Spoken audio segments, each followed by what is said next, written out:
Record lagi.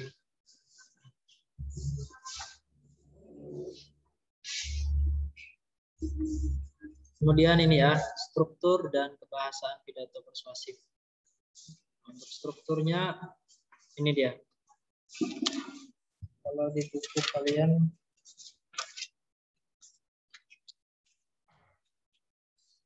struktur ada di halaman berapa struktur di buku kalian?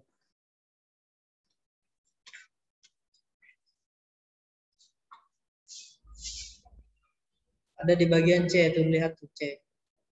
Struktur dan kaidah. Di situ kan ada penjelasan juga, terdiri dari pembukaan, isi, dan penutup.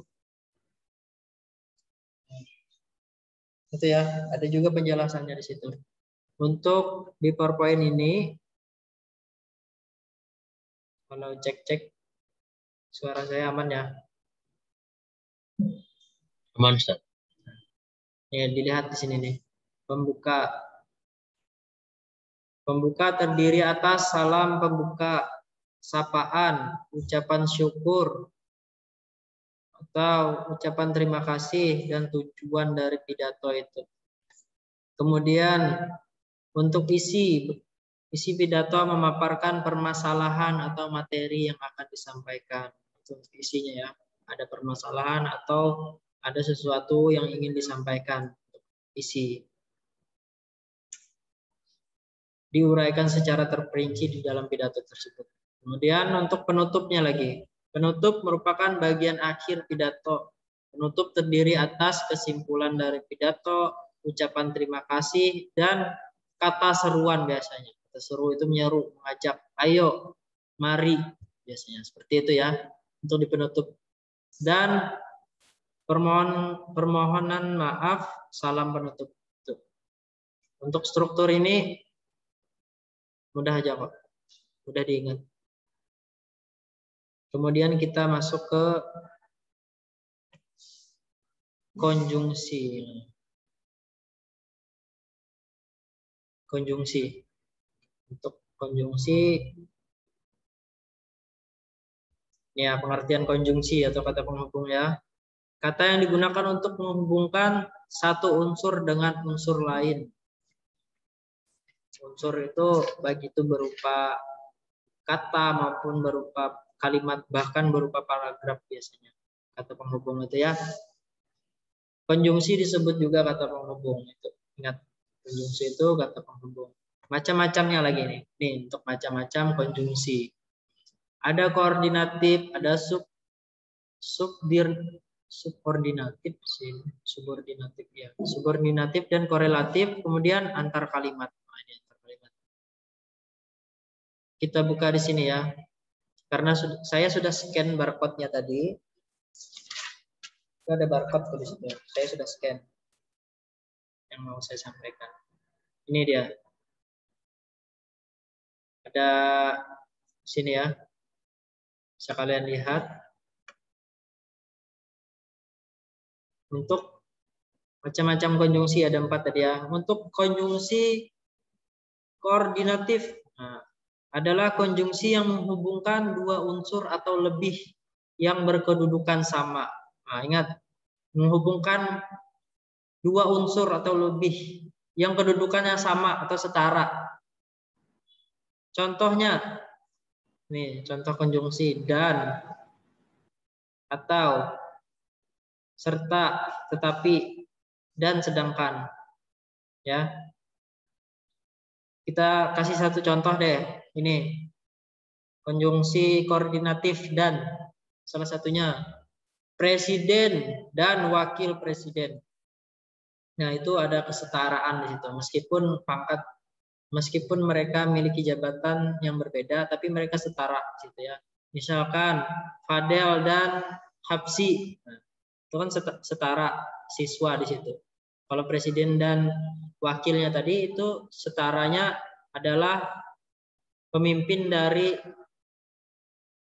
atau pemerintah dari negara ya. Itu setaranya maksudnya di situ. Kalau Fadel dan Habsi contohnya tadi itu adalah murid atau siswa dari SMP HBS itu. Setara itu maksudnya seperti itu.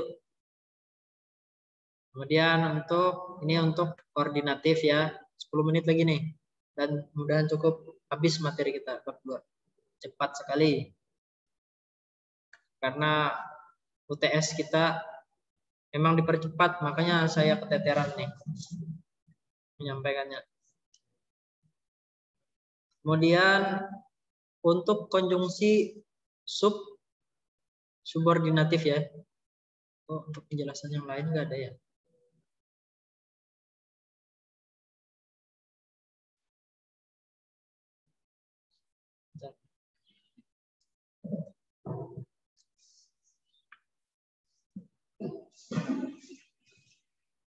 Habis sampai di sini aja. Kemudian untuk subordinatif. Konjungsi subordinatif adalah konjungsi yang menghubungkan dua klausa atau lebih. Dua klausa atau lebih yang tidak berkedudukan sama. Satu klausa berkedudukan sebagai induk kalimat. Kalau klausa lain berkedudukan sebagai anak kalimat. Induk kalimat adalah kalimat yang dapat berdiri sendiri. Sementara itu, anak kalimat tidak dapat berdiri sendiri sehingga harus berhubung dengan induk kalimat. Contohnya seperti apa? Klausa itu adalah di dalam suatu kalimat ya. Satu kalimat itu klausa di dalam kalimat. Klausa itu maksudnya yang di sini induk kalimat dan anak kalimat. Induk kalimat itu misalnya ada suatu definisi atau pengertian. Kemudian di situ setelah definisi itu ada pendukungnya. Salah satunya fungsi dari ini loh, handphone, HP. HP adalah alat elektronik yang berguna untuk orang banyak. Salah satunya adalah komunikasi. Di dalam HP ini terdapat banyak aplikasi-aplikasi. Nah, di dalam HP ini terdapat banyak aplikasi-aplikasi. Aplikasinya itu apa saja? Ada WhatsApp, ada IG, ada Facebook. Nah, itu yang dinamakan dengan tidak dapat berdiri sendiri itu seperti itu. Dia hanya menjelaskan tentang apa saja yang ada di dalam HP ini, tetapi tidak dijelaskan pengertian dasar HP. Kalau HP tadi kan adalah alat komunikasi yang berguna untuk orang banyak. Itu bisa berdiri sendiri kan? Walaupun tidak termasuk segala WhatsApp tadi, tidak termasuk, bisa berdiri sendiri kan? Nih misalkan kalian nggak punya HP, kalian mau download WhatsApp di mana? Di mana? Nggak ada. Nah, nggak bisa berdiri sendiri dia. Harus ada piranti atau perangkat yang bisa menghubungkan WhatsApp tersebut. Itu maksudnya. Paham ya? Paham. Nah, ini untuk konjungsi subordinatif. Banyak sekali ya. Kalian scan tuh di buku kalian atau screenshot ini nih.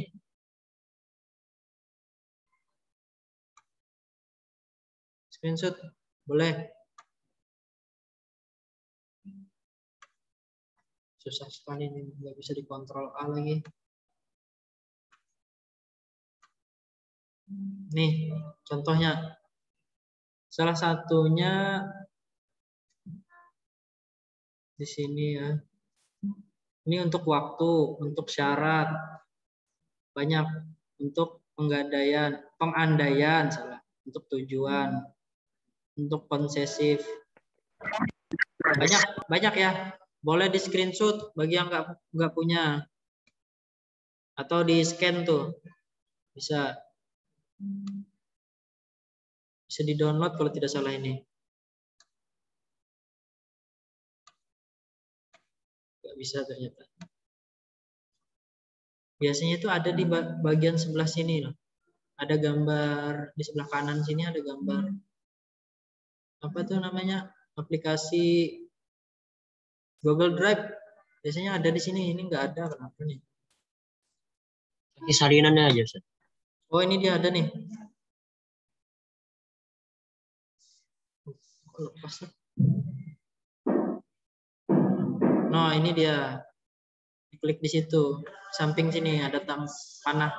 Dia menuju ke Google Drive, bisa di-download ini. Nah, ini yang lebih jelas saya itu. Kemudian konjungsi korelatif lagi ya. Konjungsi korelatif. Berbeda dengan koordinatif. Ingat ya, ini subordinat. Yang pertama tadi adalah konjungsi koordinatif. Menghubungkan dua unsur atau lebih gambar kedudukan yang sama. Jadi ya ingat ya.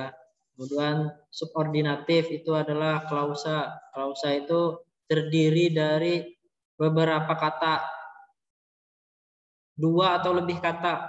Itu dinamakan klausa ya, ingat ya. Klausa itu terdiri dari dua atau lebih kata. Itu klausa. Kalau kalimat itu sudah menyangkut paragraf,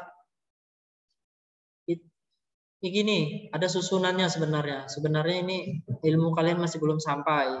Ini materi perkuliahan sebenarnya. Yang paling kecil itu adalah kata. Kemudian setelah kata itu ada klausa. Kemudian ada kalimat, ada paragraf, dan ada wacana. Itu ya. Bentar saya cari.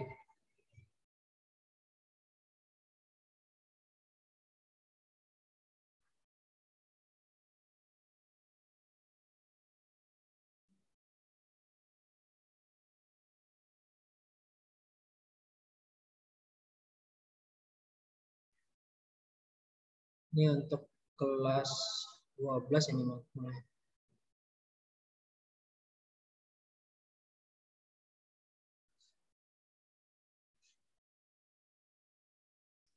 Ya, boleh kalian carilah nanti. Ada kata, frasa, klausa, kalimat, setelah kalimat paragraf, dan yang terakhir wacana. Itu banyak. Itu terdiri dari beberapa kata. Kalau kata itu satu saja, kalau frasa itu dua atau lebih. Kalau klausa itu ini materi kuliah sebenarnya ini.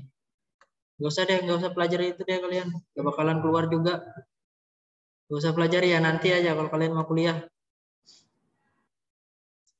Saya aja dulu kuliah itu sakit kepala. Soalnya banyak sekali kata-kata yang diingat itu loh. Seperti ini. Ini yang dasarnya aja, yang apa-apa lah. Berbagi pengalaman saya. Untuk bahasa Indonesia loh ya. Untuk bahasa Indonesia. Mungkin bahasa-bahasa lain juga sama.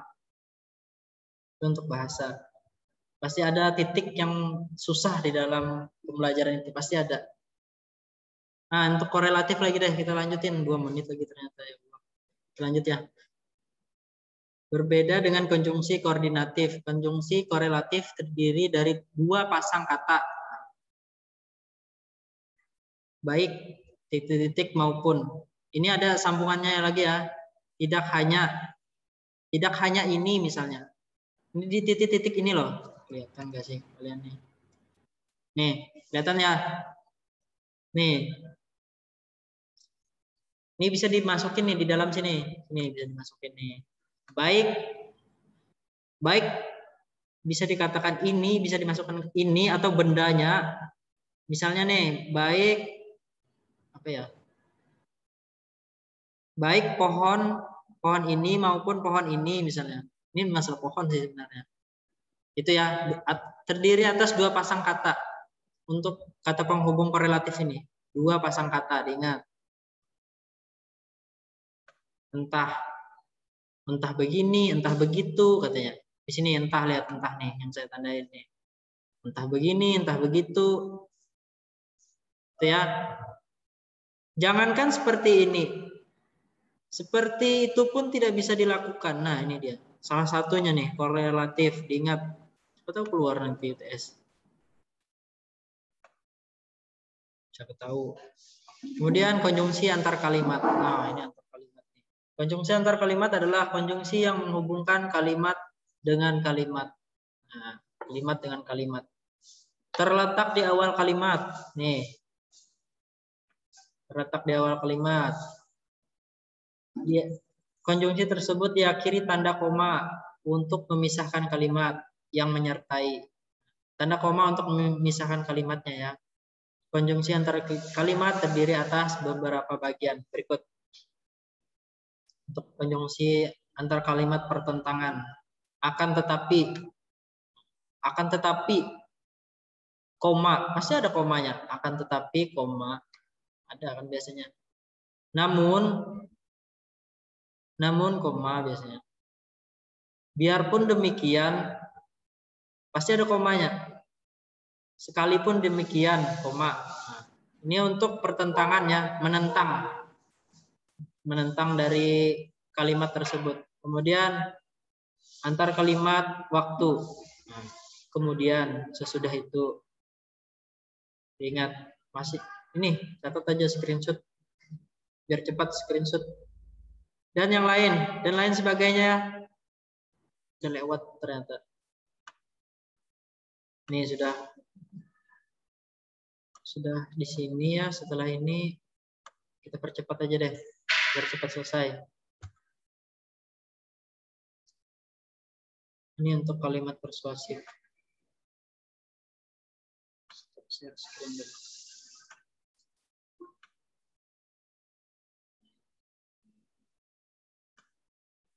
Setelah ini apa lagi kalian?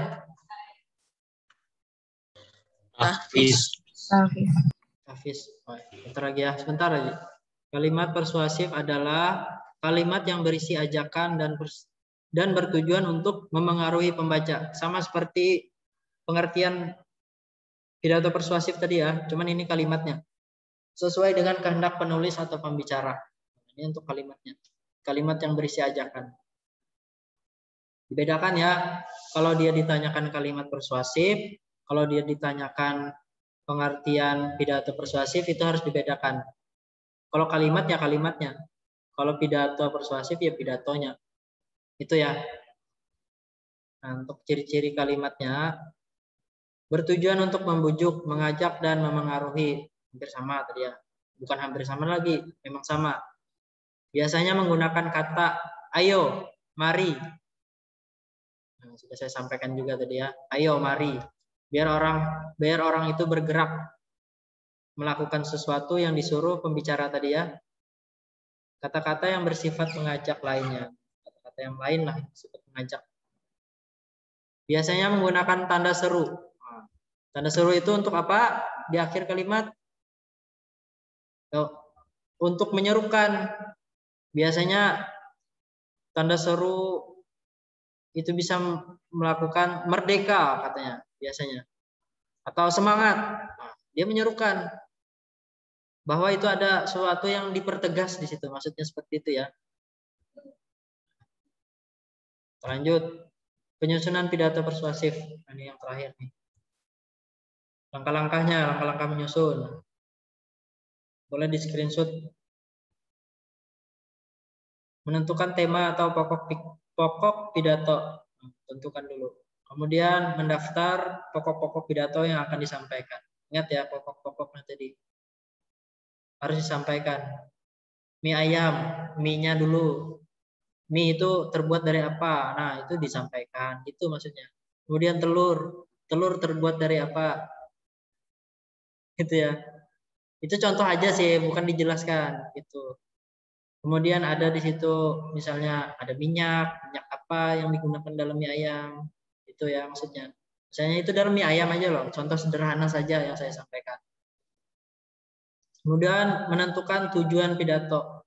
Tujuan kalian mengumpulkan makanan tadi atau menyusun rempah-rempah tadi tujuannya untuk apa? Untuk dimakan salah satunya ya, untuk dihidangkan, untuk dijual dan lain sebagainya. Itulah. Banyak selain itu lagi. Kemudian menyusun kerangka pidato. Kerangkanya disusun biar dia bagus nanti pidatonya. Kemudian mengembangkan kerangka tersebut. Ada pembukaan, isi, dan penutup tadi ya. Lanjut, berpidato. Nah, ini cara berpidatonya. Yang pertama kita menyiapkan materi terlebih dahulu. Kemudian persiapan pendengar. Nah, untuk berpidato. Kalau kalian berpidato, kalau nggak ada yang mendengarkan, ngapain berpidato? Itu ya maksudnya. Kemudian aspek yang diperhatikan dalam berpidato. Ada nggak? Oh, ada, nanti dibahas ya. Nah, untuk persiapannya dulu nanti. Persiapan materinya mengumpulkan bahan-bahan pasti. Kemudian menyusun kerangka naskah pidatonya pasti ya. Kerangkanya tadi. Nah, untuk persiapan pendengar ada minat, perhatian dan pengertian, pemahaman, kemauan, tindakan dan perbuatan. Ini harus ada, harus meyakinkan si pendengar itu seperti ini. Biar mereka minat, biar perhatian mereka tertuju, biar perhatian dan pengertian yang kalian sampaikan ke mereka itu bisa diterima. Kemudian mereka bisa memahami pembicaraan kalian itu dengan bahasa orang umum. Itu seperti itu ya. Tergantung kita berpidato di mana, tergantung untuk pemahaman dan kemauan dari si pendengar tadi apa aja. Itu ya. Tunggu dulu, sebentar ini. Untuk kemauan yang orang inginkan si pendengar itu apa aja gitu ya. Kemudian tindakan dan perbuatan kita. Tuh. Lanjut. Aspek yang perhatikan dalam berpidato, sikap badan, suara, dan kewajaran sikap badan orang berpidato itu gimana. Jangan selengean, jangan pokoknya jangan yang melakukan yang nggak baik-baik lah intinya. Kemudian suara itu harus jelas dan kewajaran sikap. Itu ya. Misalnya kalau berpidato tentang apa ya? Contohnya kewajaran sikap ini seperti ini maksudnya. Misalnya pada saat itu sedang berduka, pidatonya itu kan tentang duka atau bela sungkawa. Tidak mungkin kalian sikapnya itu bahagia, kemudian semangat. Tidak mungkin ya. Membuat orang tertawa misalnya. Padahal itu suasana yang sedang berduka. Ya sesuaikan kondisi lah intinya, kewajaran sikap. Ya. Dan ternyata sudah habis 7 menit tambahan waktu. Ya sekian yang saya sampaikan, mudah-mudahan bisa diterima dan siap-siap UTS nanti. Kita sampai bab 2 ya. Kita tidak banyak contoh, tidak menganalisis sebelumnya, ada materi yang kita analisis kemarin. Apa materi kemarin? Bab 1. Aduh, lupa lagi kalian udah. Sekian yang saya sampaikan. Atas segala kekurangannya saya mohon maaf. Wabillahi taufiq wal hidayah wa ridha inayah. Wassalamualaikum warahmatullahi wabarakatuh. Waalaikumsalam warahmatullahi wabarakatuh. Tutup dengan hamdalah. Alhamdulillahirabbil alamin. Alhamdulillah rabbil alamin.